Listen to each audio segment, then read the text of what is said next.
Hi there, my name is Dan Heaton. I'm the host of the Tomorrow Society podcast. I'm here to do an audio commentary of a trip to the Disney MGM Studios from June 1989. I was 13 years old, went with my family there. And we're starting out here in the queue for the Great Movie Ride. The Great Movie Ride had a huge line when we went originally near the opening day. You can see now the Western scene, which you rarely got in the later years of the Great Movie Ride, but was very common early on. And this seemed so expansive for the time period. It was unlike anything I'd ever experienced. Just the whole element of having your guide get hijacked basically, and then you can see the Western outlaw comes and basically takes over the train. It was a really clever effect and so expansive. We had quick shots of the alien and Indiana Jones before we get to this spot when our guide returns. This effect of having your guide leave and come back and having live actors that really got into their roles, especially when they were good, was something that I always really enjoyed about the Disney MGM Studios, especially in 1989. It felt like it was something pretty unique for the time. And now we see a scene that was the most expansive scene in the Great Movie Ride, which was the Wizard of Oz scene. This one, it's hard to convey now, looking at things like Rise of the Resistance, Flight of Passage, Harry Potter and the Forbidden Journey that are so expansive, how cool this was for 1989, especially the Wicked Witch animatronic, which was mind blowing compared to the animatronics that you would have seen at the time on something like Pirates of the Caribbean or Chantiki Room, or even some of them at Epcot Center were not on par with this new stage of animatronics. I know we've gone well beyond that, but at the time, seeing her address our car directly, it was easy to convince yourself that was a live actor. Now we've jumped on to the Backlot Tour, which was the other major element of the MGM Studios. You have a quick visit from Herbie on Residential Street, which unfortunately only made it to about 2003 on the tour.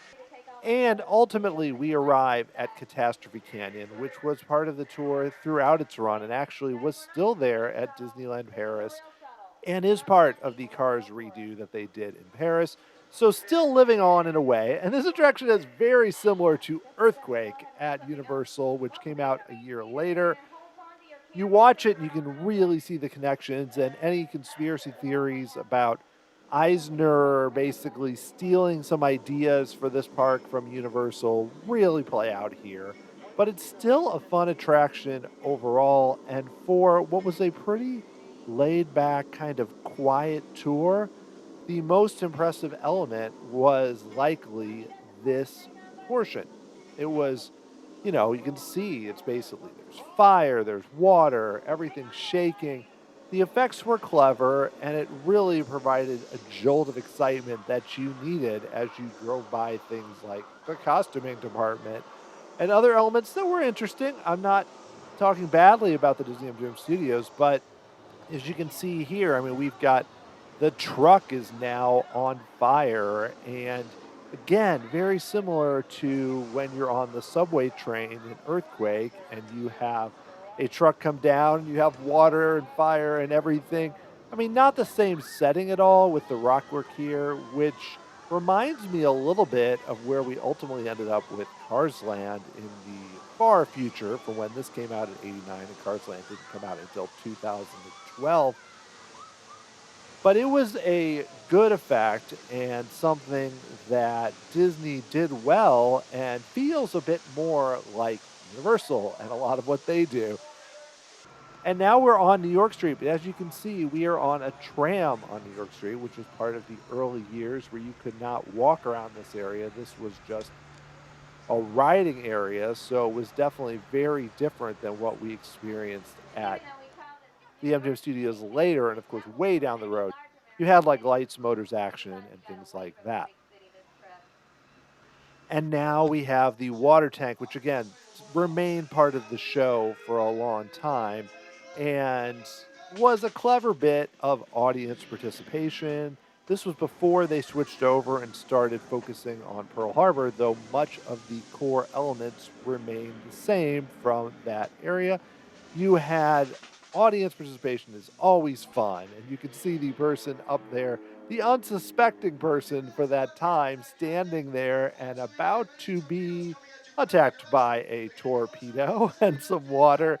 And, they did put people in raincoats, but you would have experiences where the people were not always thrilled to get completely drenched, even though once they've been there for years. But again, you're talking 1 month in, people coming to the park at this time had almost no idea what was going on. And I always really appreciated this type of entertainment at movie parks because you couldn't always predict how the audience was going to react. You didn't know if they were going to enjoy it or really play into it or be really goofy.